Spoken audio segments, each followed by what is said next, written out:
El hueso temporal es un hueso en su mayor proporción compacto y solamente tiene dos porciones de hueso esponjoso, que van a ser la apófisis mastoidea y la porción petrosa.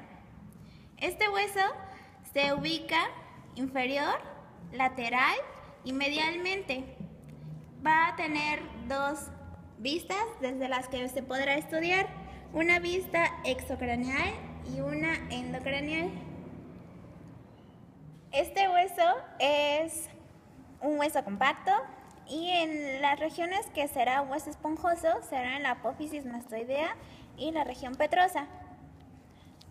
Para su estudio vamos a tomar en cuenta dos vistas, una vista exocraneal y una vista endocraneal. En cuanto a la vista exocraneal, la vamos a dividir en tres porciones, una porción anterior, una media y una posterior. El detalle óseo más sobresaliente de la porción anterior será la apófisis cigomática del hueso temporal.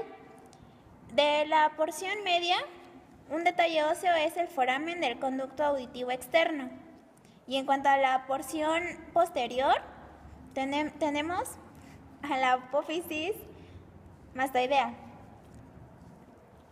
También, en cuanto a la vista inferior, se va a dividir en tres porciones, una porción petrosa, una porción timpánica y una porción escamosa.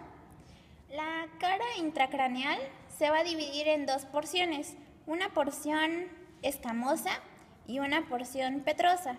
La porción escamosa será vertical, ligeramente cóncava y tendrá un borde curvo superior. La porción petrosa será horizontal y esta la vamos a dividir en dos caras, una cara anterior y una cara posterior. Va a tener un borde y un vértice. Para el estudio del hueso temporal se le va a dividir en una porción escamosa, en una porción mastoidea y en una porción timpánica. En la porción escamosa vamos a encontrar que aquí se va a insertar el músculo temporal. La porción escamosa va a presentar un surco por el cual va a pasar la arteria temporal media profunda, la cual va a irrigar al músculo temporal. Aquí vemos a la apófisis cigomática, la cual tiene dos tubérculos, los cuales se limitan a la fosa condyle. En la región mastoidea vamos a encontrar al agujero estilomastoideo, el cual es importante ya que va a ser la salida a la cara, ramas faciales del nervio facial. En la apófisis mastoidea, aquí se va a insertar el músculo esternocleidomastoideo. En la parte inferior va a ser la inserción del músculo esplenio de la cabeza. En la fosa de la apófisis mastoidea va a ser la inserción del músculo digástrico. Este es el conducto auditivo externo, el cual sirve para la conducción de las ondas sonoras. Aquí en la región petrosa vamos a encontrar a la apófisis estiloides, la cual permite la comunicación entre el temporal y la mandíbula. Aquí se van a insertar tres músculos y dos ligamentos, el músculo estilomandibular, el músculo estiloioideo, estilofaringeo, el ligamento estilomandibular y el ligamento estilofaringeo. A este conjunto de ligamentos y músculos se le llama ramillete de Riolando. En esta imagen podemos ver la inserción del músculo temporal,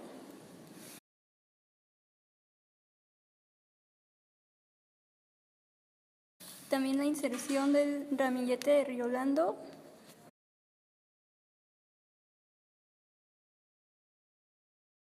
y la inserción del músculo esplenio de la cabeza. La cara intracraneal o interna del hueso temporal se compone por la escama o porción escamosa y la porción petrosa o peñasco. La porción escamosa se ubica de forma vertical y es ligeramente cóncava. Tiene un borde curvo superior y en esta parte aloja el lóbulo temporal del cerebro. En esta parte podemos observar el surco de la arteria meningea media. La porción petrosa es separada de la porción escamosa por la fisura petroescamosa.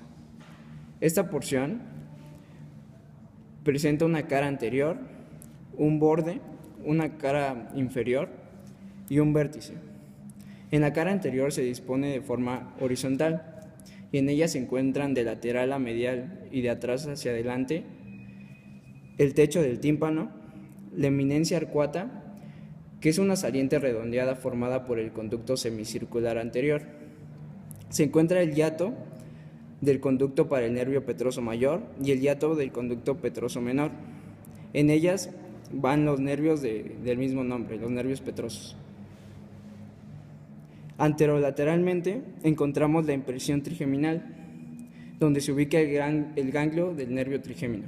La cara posterior, dispuesta verticalmente, se relaciona con el cerebelo y el tronco del encéfalo. En ella se observan el orificio auditivo interno, por donde transcurren los nervios facial, intermedio, vestibulococlear y la arteria laberíntica, y también dan acceso al conducto auditivo interno. Lateralmente encontramos la fosa subarcuata, que es una pequeña hendidura ósea. El orificio del acueducto vestibular o conducto endolinfático se encuentra aquí. El surco del seno sigmoideo, que se encuentra en esta zona, que se abre en el foramen mastoideo, donde pasa la vena emisaria mastoidea. En el borde superior de la porción petrosa da inserción a la dura madre de la tienda del cerebelo, y es el borde donde se halla el surco del seno petroso superior. En la parte inferior encontramos el surco del seno petroso inferior. En el vértice de la porción petrosa se encuentra el contacto con el esfenoides y se observa el orificio interno del conducto carotidio.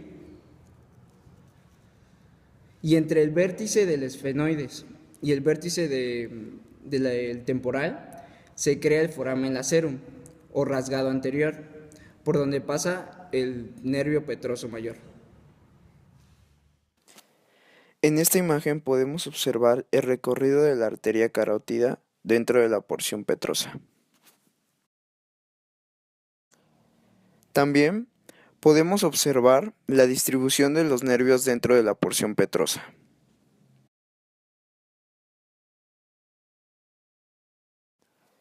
En esta otra imagen podemos observar el recorrido de la arteria carótida interna dentro del conducto carotidio interno.